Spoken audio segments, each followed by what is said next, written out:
Hi, everyone, and welcome to the Family Treehouse, a podcast series brought to you by Storied, where I chat with people who have a passion for genealogy, storytelling, or both. I am your host, Heather Haunert, and today, with the last name Haunert, I am very excited for our guest. Katherine Schober is the founder of Germanology Unlocked. She is a German English genealogy translator, author, and speaker known for her expertise in Old German handwriting. I so wish I had that skill.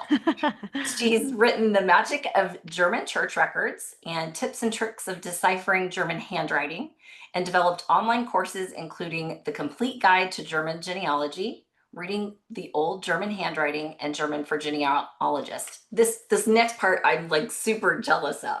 Her work has been featured on the History Channel and PBS's Finding Your Roots. She is a sought after speaker at leading genealogy events like Roots Tech, and so excited today to have Katherine on the show. Welcome, Katherine. Thank you so much for having me. I'm excited to be here. Like, all of those things that you have are amazing. Like, how do Thank you. you keep up and do all It, that? it, it That's sounds it sounds amazing. very fancy if you put it all together in one nice little blurb, but I've been very lucky and I'm lucky to love what I do. Yes, that always makes a difference. You don't work a day in your life if you enjoy what you do, because it's just, Exactly. just a passion. Well, Catherine, tell us a little bit about your background and how you kind of got started in family history, especially with your um, Germanology Unlocked. I think that's fascinating. Tell us a little bit about that. Sure. Yeah, I kind of just honestly fell into it. So I've always loved language and I've always loved history. Even as a little kid, I would go to the library like a 6-year-old in first grade and go check out books on teach yourself French and teach yourself Spanish. Yeah. And around that time, we were given this giant green book of our German family history from very distant German relatives, I think cousins of cousins of cousins. And they Yeah. had researched all of my, or I should never say all in German genealogy, but they had researched back to 1610, my mother's family history. So the Miller, Mueller, the Miller family Wow. line. And the book was all in German and included letters and certificates and church records and stories. And that for me was just so exciting. I would sit down as an 8-year-old on our living room couch and page through the book. I couldn't speak a word of German, Yeah. but I loved trying to figure out what the words say and look at the pictures. And they included photographs of cousins my age over in Germany at the time. So I would wonder what they did and wonder what they ate and things like that. So that kind of sparked my passion, I think, for family history. And then as I went through high school and college, I just kind of followed the language line more. I did my Yeah. master's in German, ended up over in Salzburg, Austria for a master's program.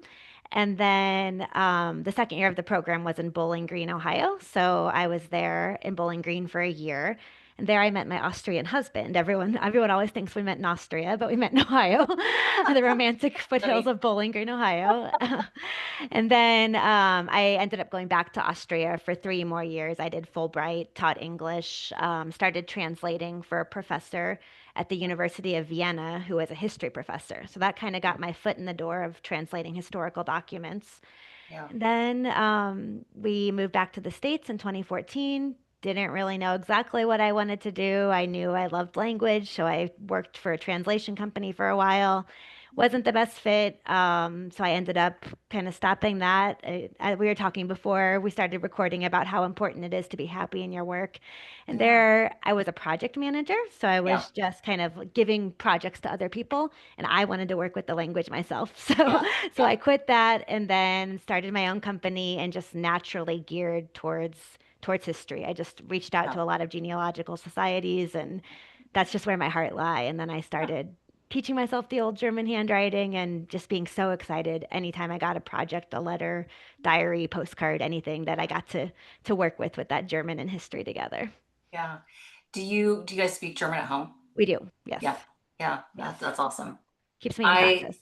Yeah, yeah. I think about like the old German handwriting. Will you talk about that a little bit? Like, how is that different from like the German of now that people? Yes, that's a very good question. So most modern German speakers can no longer read it. Yeah. There was a study done where a researcher went to a train station and asked random Germans at the train station if they could read this historical German document from hundreds of years ago, and Mhm. only 1 out of 100 said yes.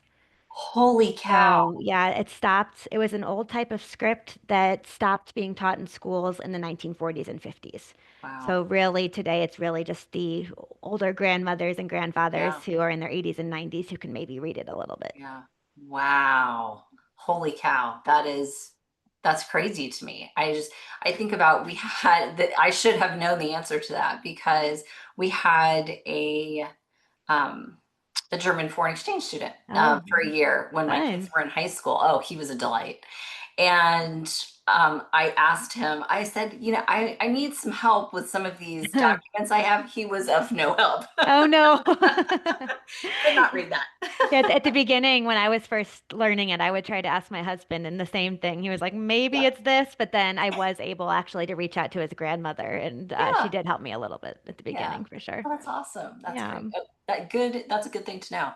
So let's kind of spin from that and talk Mhm. about, are there certain resources or tools that you have that are kind of favorites if people are starting to research German ancestors?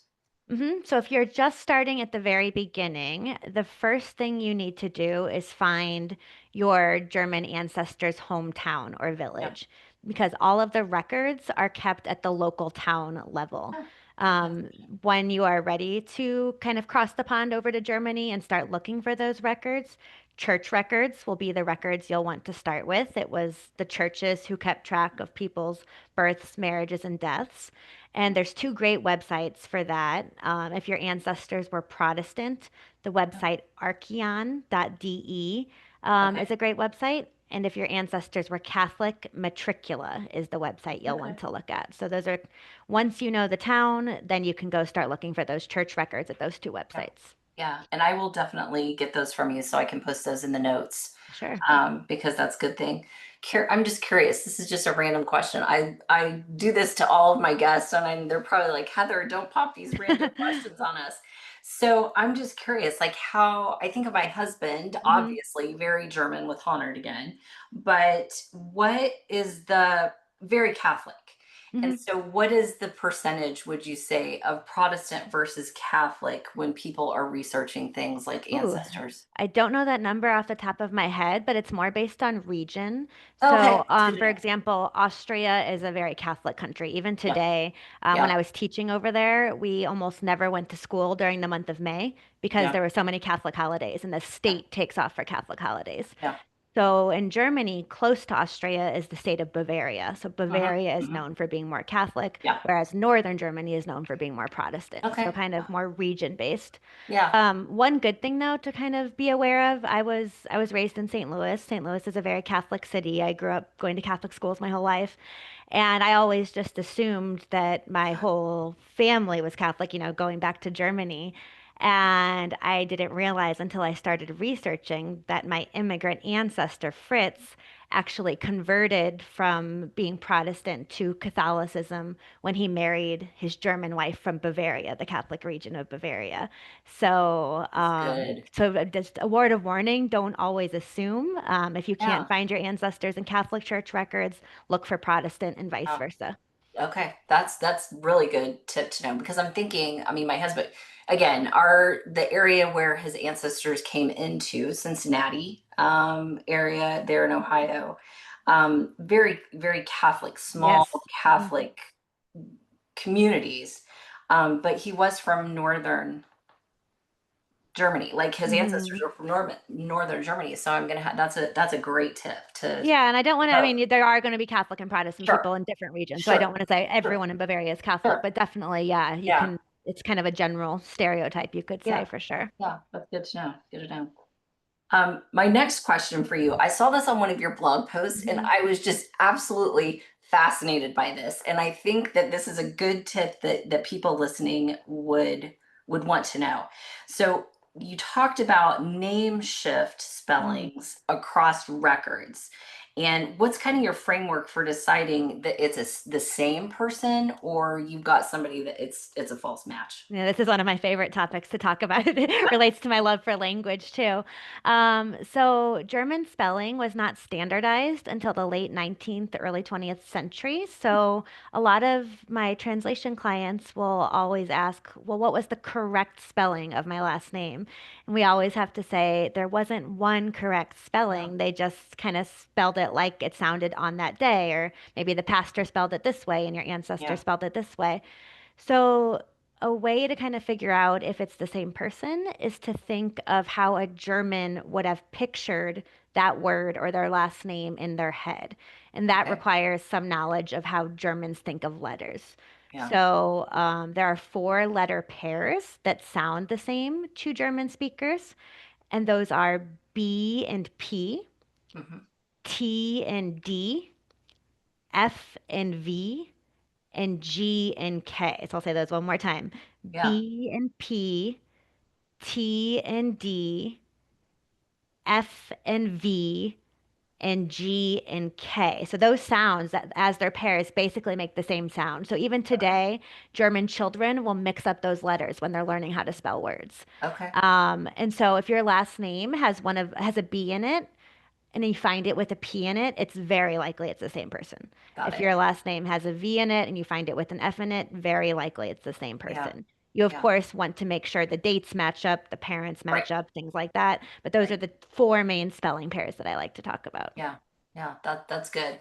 And I find too that I think, and it's not necessarily like the German version of it with those pairs, but I find when I'm working on my own ancestors or my husband's ancestors, that the German ancestors are the Mhm. ones that have the most variations when it comes to Ah, spelling interesting. in like newspapers. Like when That's so I go funny. to find them, I just did a tutorial on that the other day. They are always so it is close. It's Hmm. not, maybe it's two ends versus one, but I find Right.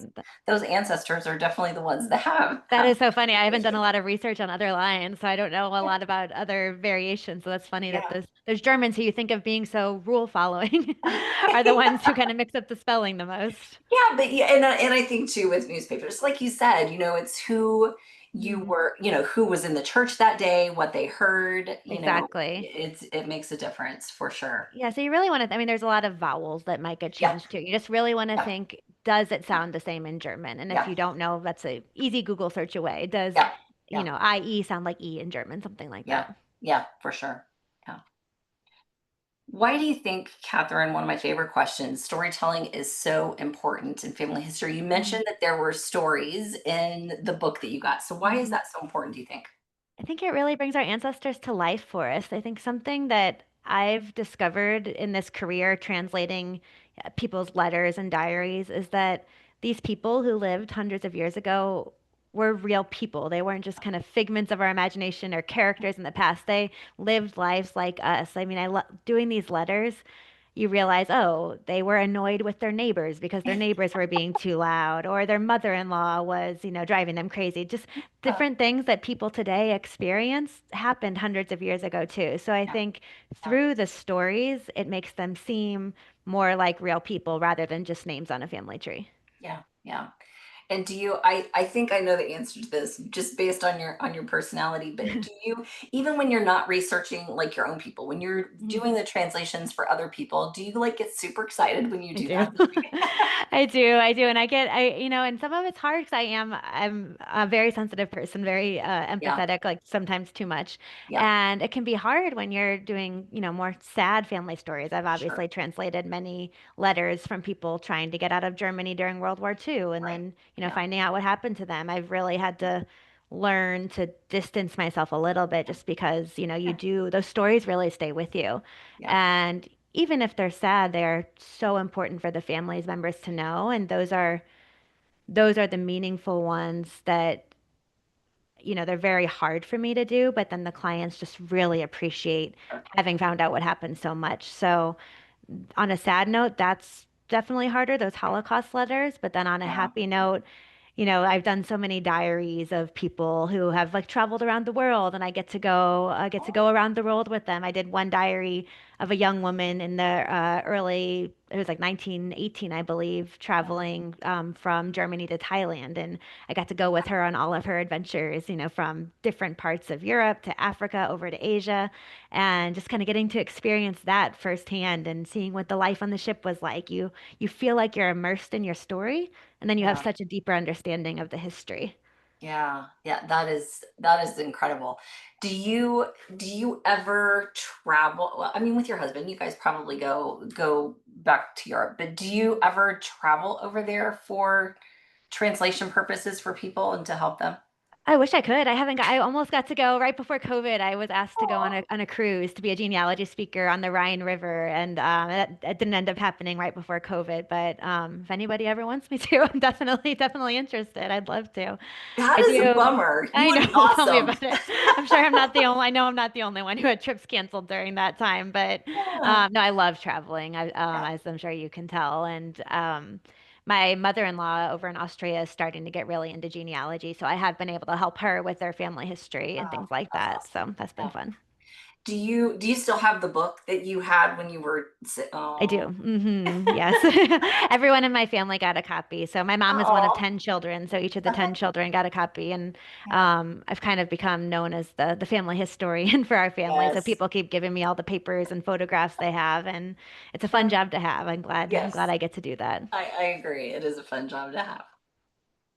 Catherine, tell us when people are writing their family stories, what are some tips that you would give them? I would say try to make it come to life. I mean, think about how when you were a kid and a parent or a grandparent was telling you the story, what made it seem real for you? What made it seem exciting for you? What's the story that you would want to hear? I mean, obviously you need to keep it true, Yeah. but write it as if you would be the one listening to it and you would Yeah. want to hear it. That's would be my, I mean, stories can, like I said before, really make these people seem real. So Yeah. don't make it dry. Don't make it just this is the fact, this is the fact. Make them seem like the people they were. Yeah. I don't think in all the guests I've had on, I cannot remember anybody saying it that way. And Oh, I love interesting. Oh, yeah, good. no, Yeah. just yeah, that the way you would want to hear it. I love that. I think that's great advice.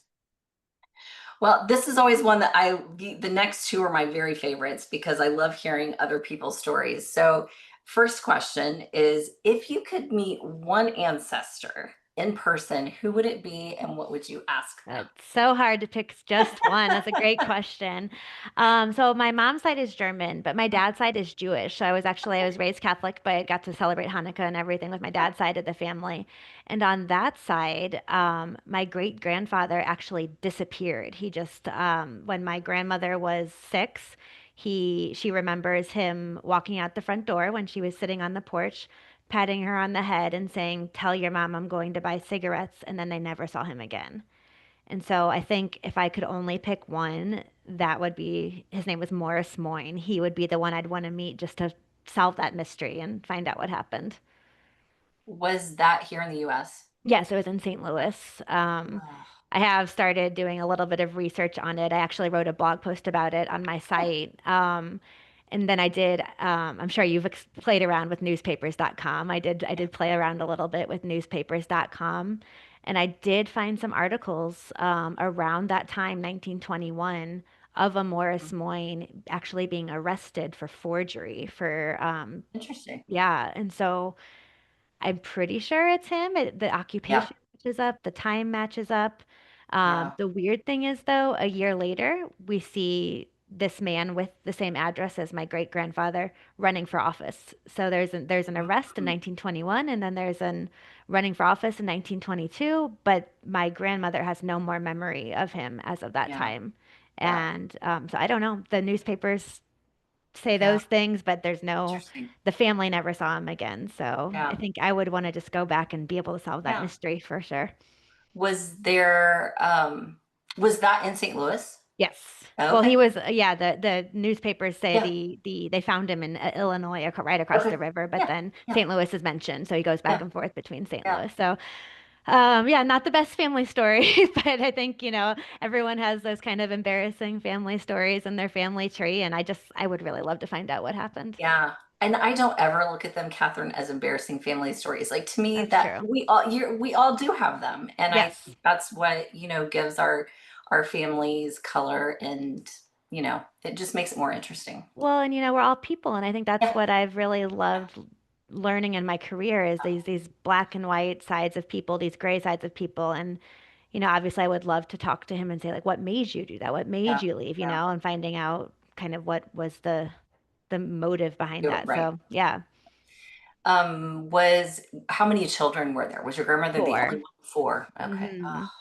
And gosh. then my uncle did, so I never got to meet my grandmother. She died when my dad was 11, but my uncle, my dad's brother, said there was a mystery man at Yeah. his grandmother, so the wife of Morris, at the funeral, and they don't know if it was Morris coming back kind of secretively for the funeral.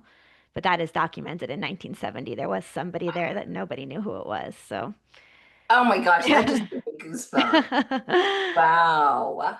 Oh my goodness. Wow. Yeah, great story. I know there are always people that, in our family, and I think that during that time frame, that like that time frame in history, that especially like I think of your great grandmother Mhm. that, and my gosh, 4 kids by herself Yes. Can you during that imagine? time frame. In the I can't. 1920s? Yeah, Yeah, I can't even imagine either. I can't.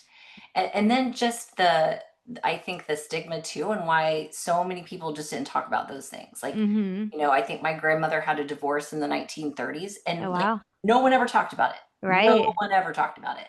But I found it, I mean, Interesting. Oh, so you it never was, knew about it, but you just no, found it? Oh, no, fascinating. public knowledge, but I think they just didn't talk about those things. Yeah. I mean, people, I think even now there's a lot of family secrets that still exist, but I think finally people are starting to realize the more that we share, the more we can relate to other people and really be there for each other. Exactly. Yeah, exactly. All right, so Catherine, tell us what is a favorite story, a memorable story that you have uncovered in your research? So this was one I found in the Big Green Book, as we call it, of our German Oh, family okay. history. Yeah. One of my ancestors was the first German woman to climb Mount Kilimanjaro in Africa in 1934. So this was Holy just, yeah, she cow. sounded like an amazing lady, and then like we were talking about, you kind of think of women during that time, and I would just picture them, sitting at home, taking care of the children. But she was apparently an adventurer, and she went on a trip to visit her brother in Japan by herself, and I believe she had children at home at the time, and they went through via Africa, and she said we have a firsthand account of her experience doing that.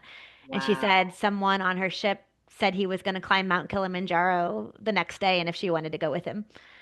And I'm not a Oh mount, I my mean, God. I like hiking, but I'm not a Mount Kilimanjaro climber. But to just do that with a day or a couple days notice sounds crazy. But It's it, amazing. yeah, it's a really, really cool story. I also have a blog post about that on my website if anyone wants to read her firsthand account of climbing Mount Kilimanjaro in the 1930s. I am just blown away by that. It's very impressive, and I just reread it before we started recording, just so I could have that fresh in my mind. And they got mountain sickness. They said they were up so high. They call it mountain sickness, so Yeah, altitude sickness.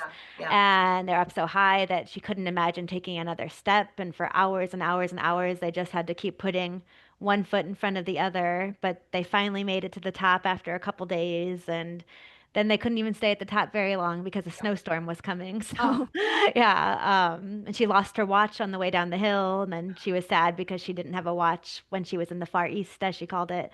So, just these little details, yeah, again, that bring the story to life. And rather than just saying, oh, she climbed Mount Kilimanjaro, we have her yeah, words of what it was really like. So, yeah. I think I am. I mean, I'm blown away that she climbed Mount Kilimanjaro, but almost even more floored that she like just decided that on a whim I with know. What a cool lady. no no kidding. I know. It's just That's amazing. amazing. Yeah. Oh, I mean, I don't know how fit she was. Germans, did like to hike as a yeah, stereotype, but yeah, still, that's a different kind of training to be able to yeah. climb Oh, Mount for sure. Kilimanjaro. Yeah, for sure. Wow, that is amazing. That's amazing. Oh, good story. Mhm. And I will definitely, I'll get the links from you for both those blog posts Sure. because Yeah. I, They're fun. definitely, our listeners will want to read those.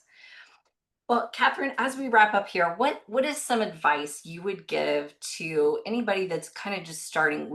I talk a lot about beginners and people Mhm. that are just diving into things. And if people are wanting to just get started and they are feeling overwhelmed, especially German ancestors, what is your advice? Take it one step at a time. I think a lot of people knowing they have German ancestry want to automatically jump over to Germany. But as I said earlier in the podcast, you need to find that hometown first. So look in your home country, whether that be the US, Canada, Australia, England, etc. Look in your home country to find records stating where that German hometown was.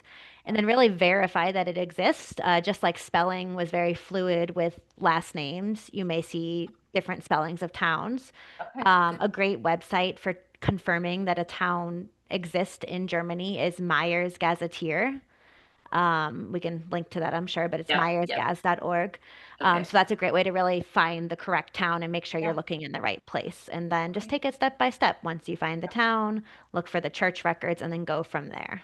Yeah, and just to kind of, point people back in the direction of Germanology Unlocked. If they have those records Hmm. or have found some things and need help in that regard, contact Catherine. We love it. Yeah, we Yeah, like you heard. I love working with people's stories. So yeah, yeah, we'd love to hear from you.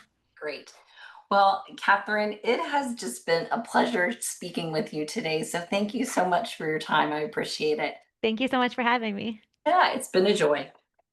Until next time, friends, embrace the power of your family's untold tales and embark on a journey of discovery. Let the ink flow and the words dance as you weave together the threads of your ancestors' lives. Start writing your family stories today and let their voices echo through the generations to come at story.com. Have a great day, everyone.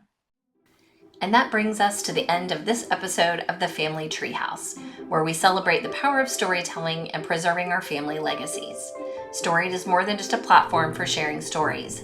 Dive into those historical records and newspapers, discovering the hidden gems that bring your ancestors to life. Add branches to your family tree, connecting the dots between generations. Thank you for joining us on this storytelling journey. Your stories matter, and through story, they have the power to resonate across time and touch the hearts of generations to come.